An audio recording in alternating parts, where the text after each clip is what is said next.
আসসালামু আলাইকুম। আজকের অনলাইন ক্লাসে সবাইকে শুভেচ্ছা ও স্বাগত। পঞ্চম শ্রেণীর বাংলা বিষয়ের ক্লাস উপস্থাপনায় আমি তোমাদের সঙ্গে আছি ফরিদা ইয়াসমিন, গুঠল মডেল সরকারি প্রাথমিক বিদ্যালয়, নাচল, চাঁপাইনবাবগঞ্জ।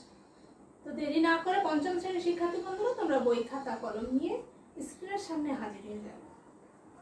শিক্ষার্থীরা, ক্লাসের শুরুতে আমি তোমাদের একটা ভিডিও দেখাবো।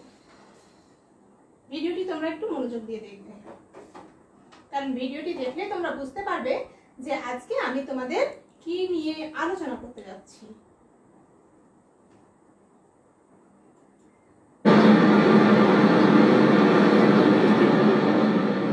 পৃথিবীতে এমন অনেক কিছু আছে যা দেখে আমাদের মনে বিস্ময় জাগে। নায়াগ্রা জলপ্রপাত এদের মধ্যে অন্যতম। পৃথিবীর সর্ববৃহৎ জলপ্রপাত এটি।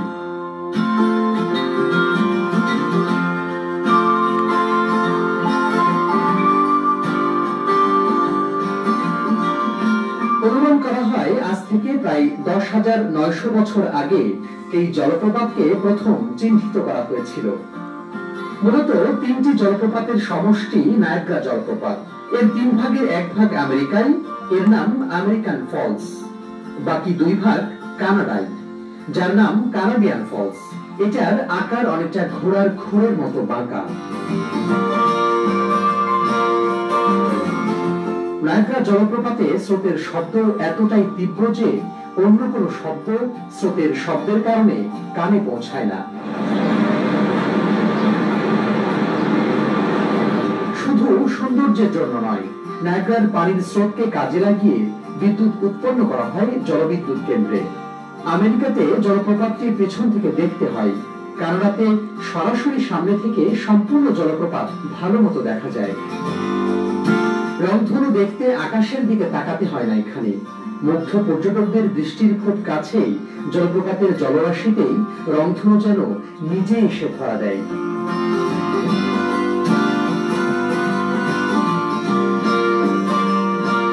আমেরিকায় নায়াগ্রা জলপ্রপাত বিখ্যাত একটি পর্যটন কেন্দ্র। পর্যটকদের কাছে এটি এক ভয়ঙ্কর সুন্দর জলপ্রপাত। মূলত 8ম শতক থেকে এটি পর্যটন এলাকা হিসেবে পর্যটকদের কাছে জনপ্রিয়তা পায়। এখানে প্রতি বছরে প্রায় 30 মিলিয়ন পর্যটক আসেন। এই মনোরম ও প্রাণবন্ত জলপ্রপাতটি পরিদর্শনের সেরা সময় হল বসন্ত ও গ্রীষ্মকাল। মেট অফ দ্য মিস্ট নামের বোটটি জলপ্রপাতের পাড়ে সর্বদা অপেক্ষমান থাকে পর্যটকদের নায়াগ্রার অপার সৌন্দর্যের আরো সান্নিধ্যে নিয়ে যাবার জন্য। এখানে জলপ্রপাতের পানি পতনের কলকল গর্জন কানে মধুর সঙ্গীতের মতো বাজে।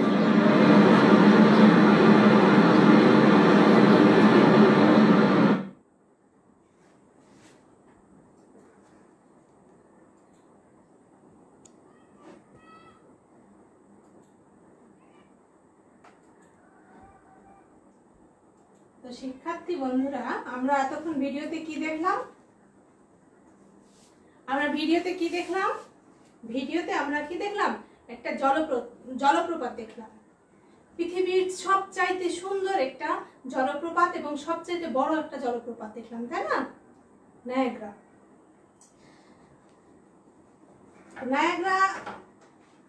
আজকে তাহলে তোমরা সবাই বুঝতে পারছো যে আজকে আমি তোমাদের কি নিয়ে আলোচনা করতে যাচ্ছি। আজকে আমাদের আলোচ্য বিষয় হচ্ছে দেখে এলাম নায়াগ্রা। আলোচ্য বিষয় কি? দেখে এলাম নায়াগ্রা, পিরিয়ড 1। হ্যাঁ, আজকে আমাদের এটা প্রথম পিরিয়ড। আর আলোচ্য অংশ হচ্ছে কোথায়? তোমরা নিশ্চয় থেকে শুরু করে যাওয়া হবে পর্যন্ত।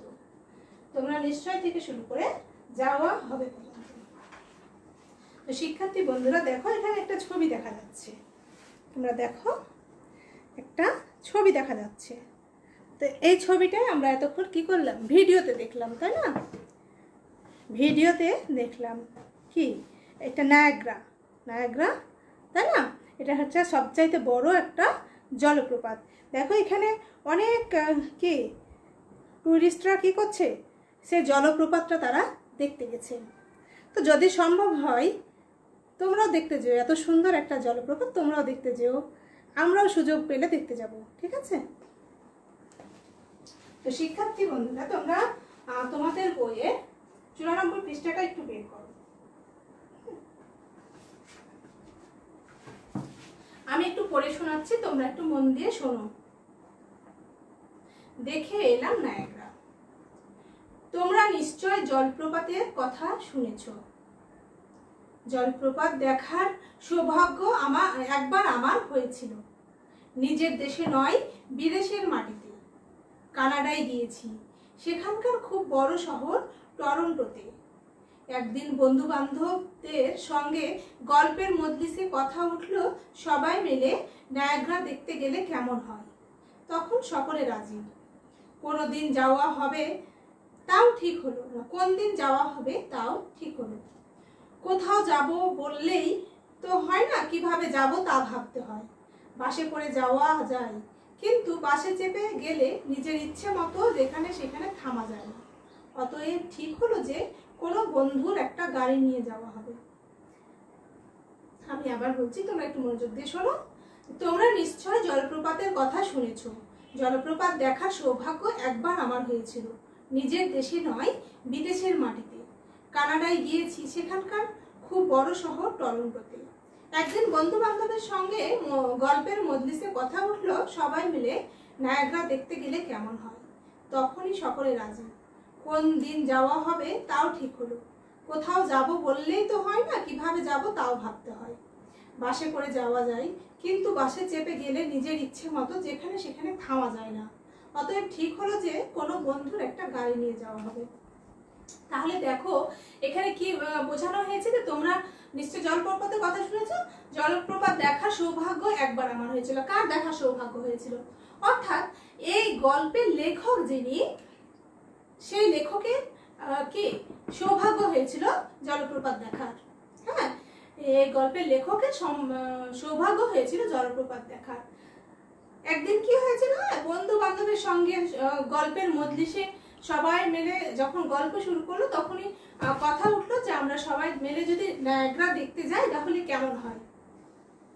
অমনি সবাই রাজি হয়ে গেল। আর শুধু রাজি হলেই তো হয় না, কোন দিন যাওয়া হবে ঠিকও হয়ে গেল, কিন্তু কিভাবে যেতে হবে সেটাও তো চিন্তা করতে হবে, তাই না?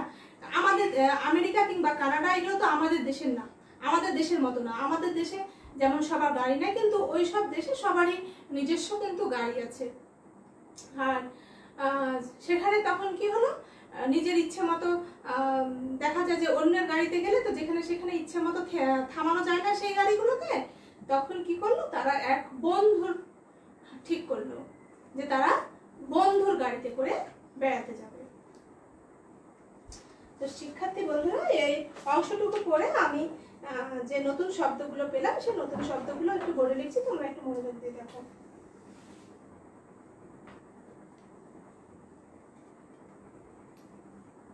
কানাডা। কানাডা হচ্ছে উত্তর আমেরিকা মহাদেশের একটি দেশ। উত্তর আমেরিকা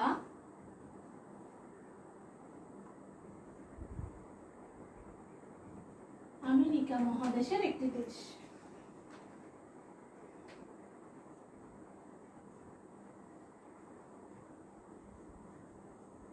দেশের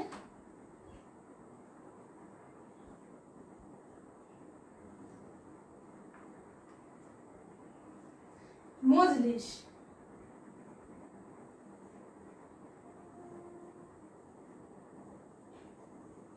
মজলিস মানে হচ্ছে আসর অথবা বৈঠক। মজলিস মানে কি? আসর অথবা বৈঠক। তারপর হচ্ছে জলপ্রপাত।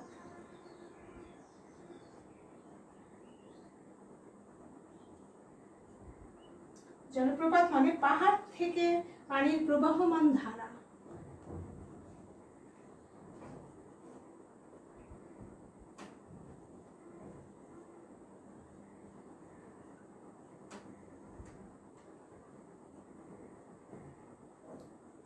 পানির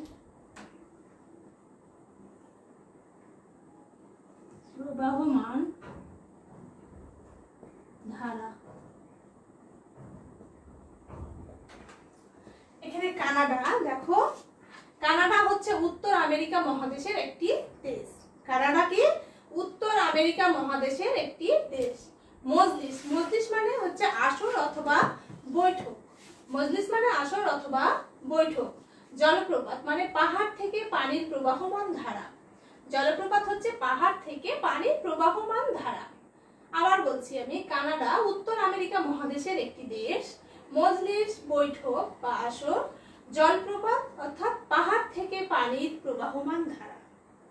আবার বলছি, কানাডা উত্তর আমেরিকা মহাদেশের একটি দেশ। মজলিস বৈঠক অথবা আসর, জলপ্রপাত পাহাড় থেকে পানির প্রবাহমান ধারা। শিক্ষার্থীরা আশা করি সবাই বুঝতে পেরেছো।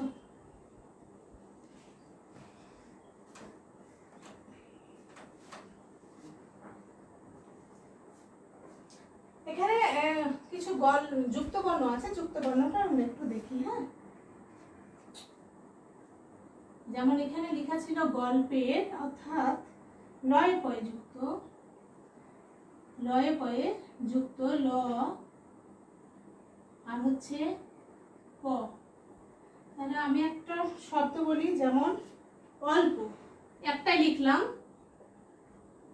আরো হয়, যেমন বিকল্প হয়, অল্প হয়। হ্যাঁ, অল্প, অল্প দিয়ে একটা বাক্য তৈরি করে যে অল্পতে সন্তুষ্টি থাকলে সুখী হওয়া যায়। অল্পতে সন্তুষ্টি থাকলে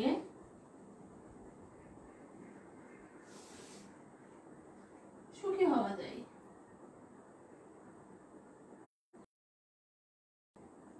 হওয়া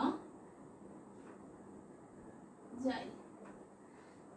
তারপর বন্ধু। হ্যাঁ, বন্ধু, এখানে দন্ত নয় আর ধয় যুক্ত, তাহলে দন্ত ন আর ধ যুক্ত আরেকটা শব্দ আমরা বলি, যেমন অন্ধ। অন্ধ, অন্ধদের অবহেলা করা উচিত নয়। অন্ধদের অবহেলা করা উচিত নয়, উচিত নয়। তারপর দেখো সঙ্গে, সঙ্গে এখানে হচ্ছে ও গয়ে যুক্ত, তাহলে ও আর কি গয়ে যুক্ত।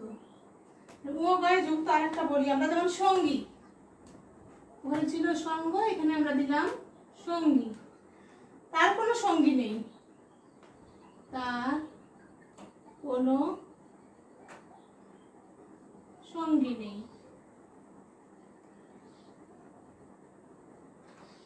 তারপর দিতে পারি আমরা ইচ্ছে, অর্থাৎ চয়ে ছয়ে যুক্ত চ আর ছ। ছয় ছয় যুক্ত একটা যাচ্ছ, আমি দিলাম যাচ্ছ। এখানে যদি দিই আমি, যে অনেক বাজারে যাচ্ছে, অনেক বাজারে যাচ্ছে। নিশ্চয়,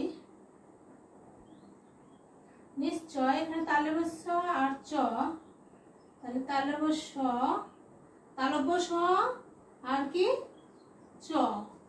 তালব্য স আর চ দিয়ে আমরা বাক্য তৈরি করতে পারি, যেমন নিশ্চিত। নিশ্চিত শব্দ তৈরি করলাম, একটা বাক্য তৈরি করে ভালো করে পড়ো, অথবা পরীক্ষা নিশ্চিত ফেল করবে। ভালো করে পড়ো, ভালো করে পড়ো, নতুবা পরীক্ষায় নিশ্চিত ফেল করবে। নিশ্চিত ফেল করবে।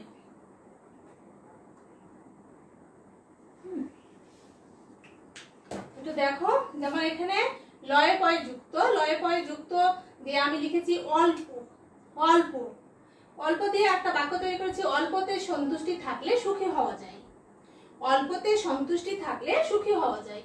তারপর দেখো বন্ধু, এখানে যুক্ত করো দন্ত ন আর ধ, দন্ত ন আর ধ দিয়ে আমি আরেকটা শব্দ লিখেছি অন্ধ। অন্ধদের অবহেলা করা উচিত নয়, অন্ধদের অবহেলা করা উচিত নয়। তারপর দেখো সঙ্গে ও গয়ে যুক্ত, ও গয়ে যুক্ত একটা শব্দ লিখেছি সঙ্গী, সঙ্গী তার কোনো সঙ্গী নেই, তার কোনো সঙ্গী নেই। ইচ্ছে ছয় যুক্ত, ছয় যুক্ত একটা শব্দ লিখেছি যাচ্ছ, অনেক বাজারে যাচ্ছে, বাক্য লিখেছি অনেক বাজারে যাচ্ছে। নিশ্চয় তালব্য চয়, তালব্য আর চ, তালব্য আর চ যে লিখেছি নিশ্চিত, ভালো করে পড়ো নতুবা পরীক্ষায় নিশ্চিত ফেল করবে।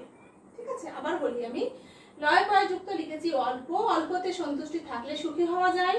দন্ত নয় ধরে যুক্ত অন্ধ, অন্ধদের অবহেলা করা উচিত নয়। ও গয়ে যুক্ত সঙ্গী, তার কোনো সঙ্গী নেই। ছ যুক্ত যাচ্ছ, অনেক বাজারে যাচ্ছে। তালব্য চয় যুক্ত নিশ্চিত, ভালো করে পড়ো নতুবা পরীক্ষায় ফেল করবে। তো শিক্ষার্থীরা আশা করি সবাই বুঝতে পেরেছ। তো আমি তোমাদের যে অংশটুকু পড়ালাম সেই অংশটুকু থেকে তোমরা কি বুঝতে পারলে সেজন্য আমি এখন তোমাকে কয়েকটা প্রশ্ন করব। ঠিক আছে,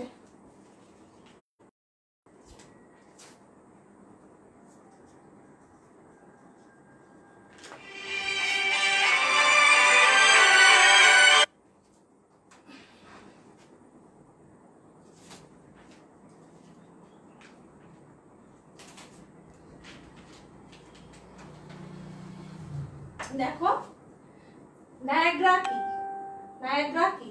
নায়াগ্রা হলো পৃথিবীর সবচেয়ে বড় জলপ্রপাত। তোমরা একটু মিলিয়ে নাও, নায়াগ্রা কি? নায়াগ্রা হলো পৃথিবীর সবচেয়ে বড় জলপ্রপাত।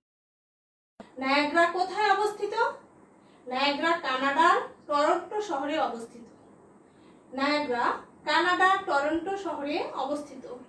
জলপ্রপাত দেখার সৌভাগ্য কার হয়েছিল? এই গল্পের লেখকের। জলপ্রপাত দেখার সৌভাগ্য হয়েছিল এই গল্পের লেখকের। গল্পের মজলিসে কি নিয়ে আলোচনা হয়েছিল? গল্পের মজলিসে আলোচনা হয়েছিল সব বন্ধু বান্ধব মিলে একসঙ্গে নায়াগ্রা দেখতে গেলে কেমন হয়। আমি আবার বলছি, নায়াগ্রা কি? নায়াগ্রা হলো পৃথিবীর সবচেয়ে বড় জলপ্রপাত।